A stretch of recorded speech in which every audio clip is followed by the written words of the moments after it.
This is a Vietnamese coffee and that is a Vietnamese car. That's right.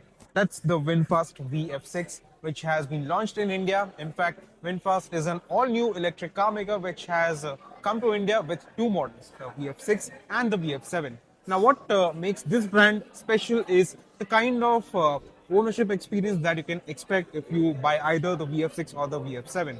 Now, what I mean by that is that Vinfast is giving free charging right up until July of 2028 if you buy the VF6 or the VF7.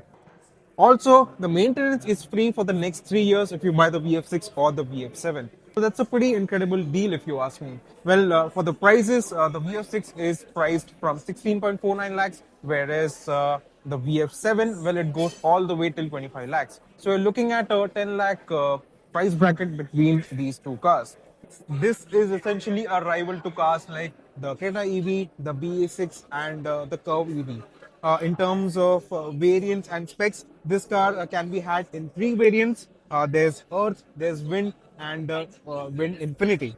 In terms of specs, you get two power outputs with this car. The base car gets 175 horsepower and 250 newton meters of torque, whereas the more expensive version, it gets 201 horsepower and 310 newton meters of torque. As for the all-important claimed range, well, the MIDC range for this car is 468 kilometers for the Earth variant, and the Wind variant has a claimed range of 463 kilometers. As for the larger VF7, you can have this car in two battery pack options and a total of five variants. Starting with the Earth variant, well, it comes with a 59.6 kilowatt hour battery pack, which gives you a claimed range of around 438 kilometers on a single charge.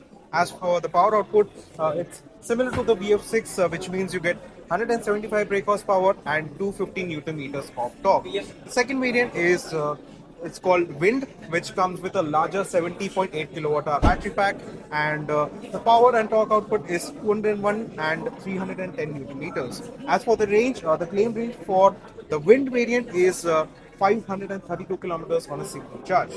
Finally, the VF7 also comes with a Sky variant, which gets you the dual motor version, which produces around 350 horsepower and 500 newton meters of torque. This version also comes with a claimed range of around 510 kilometers, although the specialty of this version is the extra performance that you get because of the dual motor setup. Like I said, the unique thing about the VF6 and the VF7 is the ownership experience. Well, you get free charging up until the end of July 2028, and also the maintenance is free on both these models for the next 3 years.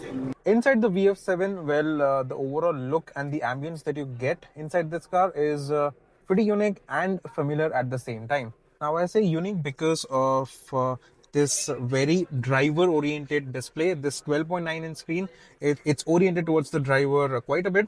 It's a nice display. It looks crisp, although the UI is quite simple, and the response is also not all that great. The display that you get in the Creta EV, well, it's far better in terms of the smoothness and the way you can use it. Now, in terms of features, you get this huge display. You also get level 2 ADAS. You get a climate control system. You get this multifunction steering wheel. You also get this driver monitoring system, which I believe will alert you if it senses that the driver is fatigued or something like that. Now, you also get different drive modes and regen levels for this car that you can control through this screen. As for the quality of the materials and the look, it looks good. You have a lot of soft touch finish on the dashboard, on the door pads, and a lot of different sense of different colors and different materials have been used to create this premium look and feel.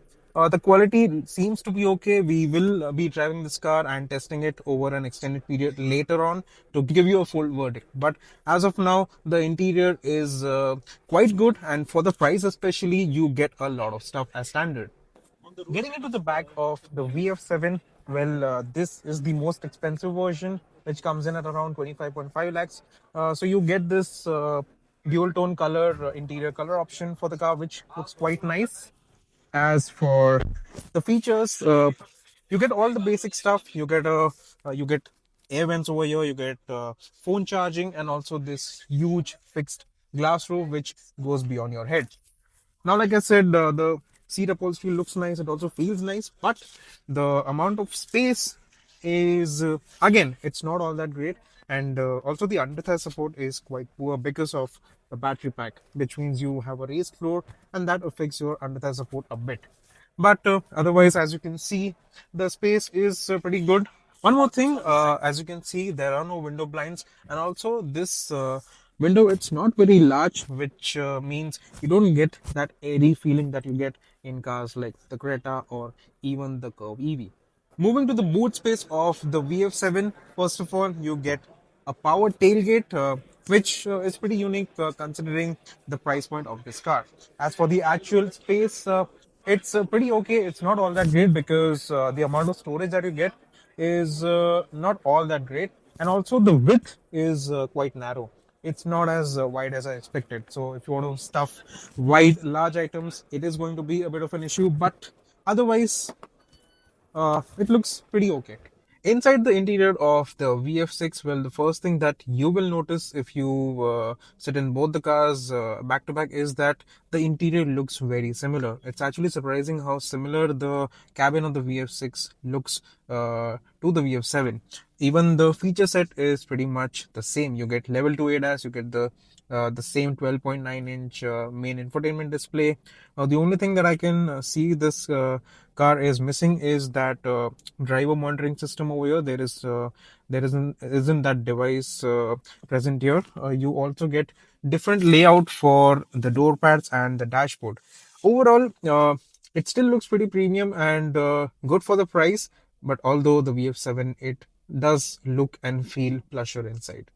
So that's the VF6 and the VF7 for you. As for how these cars are going to fare in the Indian market, what the brand perception is going to be like, that seems quite difficult to gauge right now. But I can tell you one thing for sure. It's that Vinfast is betting big in India. In fact, they have set up their own manufacturing facility in Tamil Nadu. They are also planning to have showrooms in up to 27 major cities in India. In fact, overall, they plan to have 35 showrooms to sell the VF6 and the VF7. As for the USP of these cars, of course, these are EVs. They will deliver on that premium EV experience.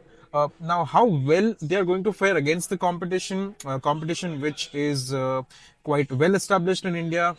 So cars like the Creta EV, the Curvv EV, and even the BS6, how they are going to compare to those cars, well, it's difficult to tell right now, and we are waiting for the VF6 and the VF7 to come to Mumbai so that we can extensively test these cars. So the overall impression of the VF6 and the VF7 is quite good. The cars seem good. The pricing is also quite good. Like I said, we can't wait to drive these cars in Mumbai for an extended period of time. So watch out for that, and also make sure that you are subscribed to CarWale channel.